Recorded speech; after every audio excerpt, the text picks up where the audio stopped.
Just picking up part 2 of our little trip down memory lane with a couple of issues from 1979 and 1980, a run known as POWERMAN and Iron Fist. That was kind of popular at the time. Um, I don't have any copies of my original um, POWERMAN and Iron Fist issues from childhood, but these were picked up later on in years, teenage years, etc. Uh, Various spots, dollar bins in comic shops, and or garage sales, that sort of thing, which some of you are probably familiar with.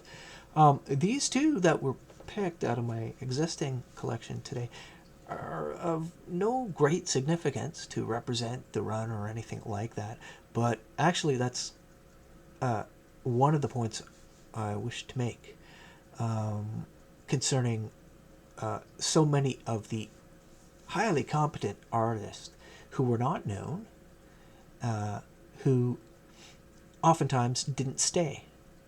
And I've listed the creators of issue number 64 from 1980, and some of those names may seem unfamiliar to us.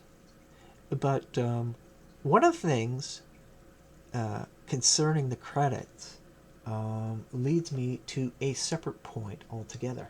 One second, and let's just take a look at that splash page again, because I want you to keep something in mind. Let's just give a rehash of the credits here.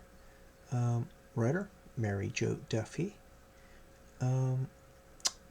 Here we have Carrie Gamel on pencils.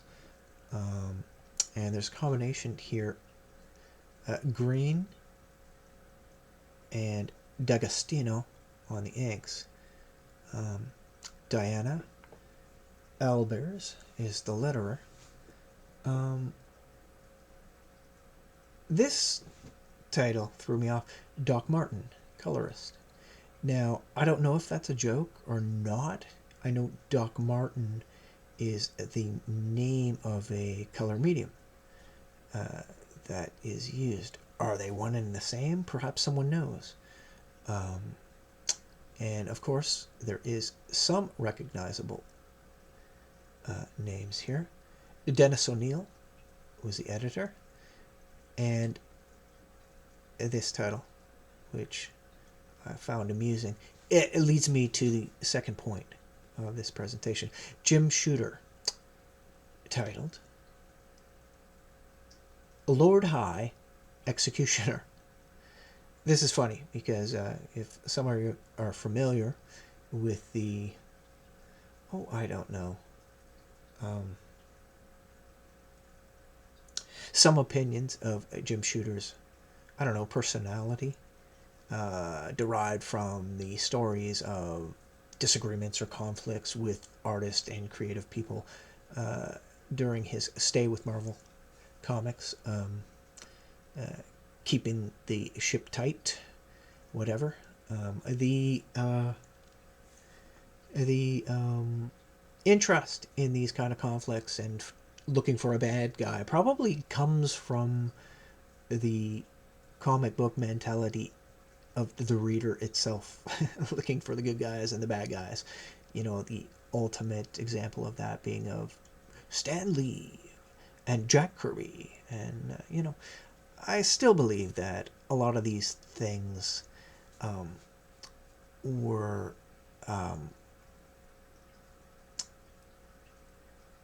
overblown, perhaps, is the word. And a lot of it was generated by the legalities and the pressure of the lawyers themselves. I'm not going to go too far out on a limb about this. I know a certain amount about this topic, a certain amount of information about this topic, but not enough to go into it in depth.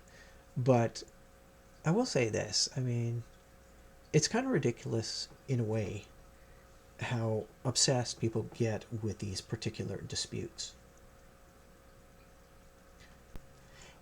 And I just want people to keep that in mind concerning such things.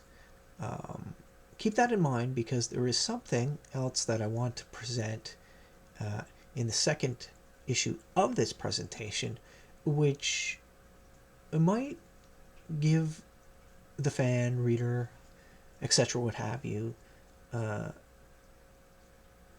circumstance to pause and consider a few things concerning work and personalities and the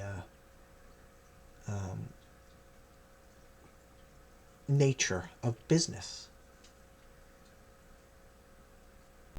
Just keep that in mind for now. All right, let's jump ahead to where we left off.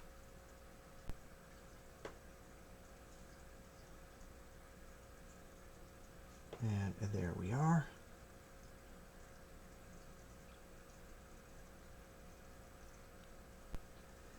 And of course, what would a trip back to this period be without a look at the ads? Yeah, I'm leaving the ads in here deliberately because as I flip through some of these old books, it's amazing how the memory works. It all comes back and you remember these images that were just as much a part of the experience during the time. Look at that Charles Atlas phony. Anyway, just kidding. Just kidding. Well, sort of. Now, if you were a boy in those days, at some point, somewhere, you had a set of these generic plastic army men. And if you didn't, guaranteed you knew someone who did. They were cheap toys and they were often bought. In the first half of this presentation, I mentioned that, in no way were these two issues picked out for any particular reason. They were simply examples. And more so examples of artwork by artists that were often unknown but displayed a large degree of competency concerning anatomy and form. It was one thing for pictures to come across as cartoons, as the pen and ink style would leave them looking, but to me, it was more important that the forms themselves, true anatomy and a shape, were accurate. That's not to say that there were not other ways of doing things, for we know that the king himself could sacrifice anatomy and come up with dynamic energy in his drawings. Kirby himself. Later, McFarlane could draw figures that were described as having no bones, but understood how to render visual impact if he wasn't simply just a lucky. I want to make that point, but at the time I wasn't, I wasn't exactly a big Kirby fan. I recognized his work by then, in the late 70s and early 80s. A lot of the work were reprints of Kirby's older works, and I would see it, and it kind of, I don't know, it set me off, put me off a bit. What was wrong with these fingers? Why did these people have two knees? Etc., etc. What's wrong with their mouth? Why why do these people all look like they're coming from the same gene pool? Things like that. But later on, as time went on, you start to appreciate and could see things that Kirby could pull off so fast. He was so prolific and could capture in each of his panels exactly what was necessary with tremendous energy. But anyway, my point was that that a lot of these people that were taking up the trade of comic book art didn't really stay. And many of them came from, um, I use the term commercial uh, artistic backgrounds, but more appropriately, I would say a lot of it came from, a better word would be, in the realms of advertisement, like Neil Adams himself, you know. So there was, perhaps you could say, a lot of these people had developed from a uh, classical education concerning the human form. Another point I wish to make is that, obviously, as you've seen so far, this is not a summary of any of these issues, but rather just a flip through the works themselves. So let's continue.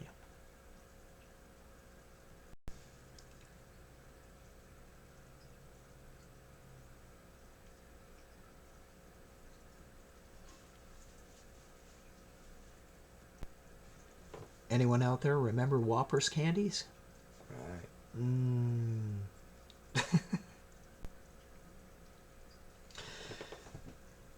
Yeah, picking up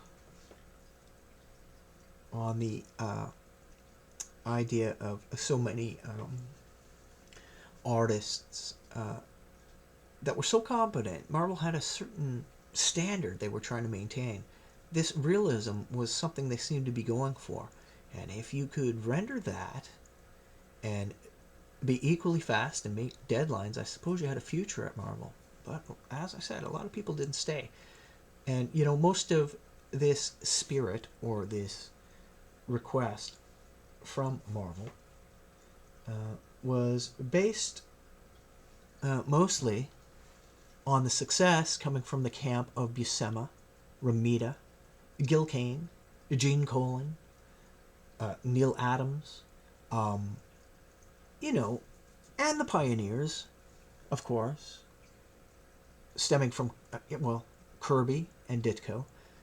Um, More so Kirby, I would say. But keep the name Steve Ditko in mind for the end of this presentation. And the whole idea of the conflicts that have become so popularized uh, for comic book fans, concerning that of, say, Stan Lee and Jack Kirby. Um, poor Jack, right? Um,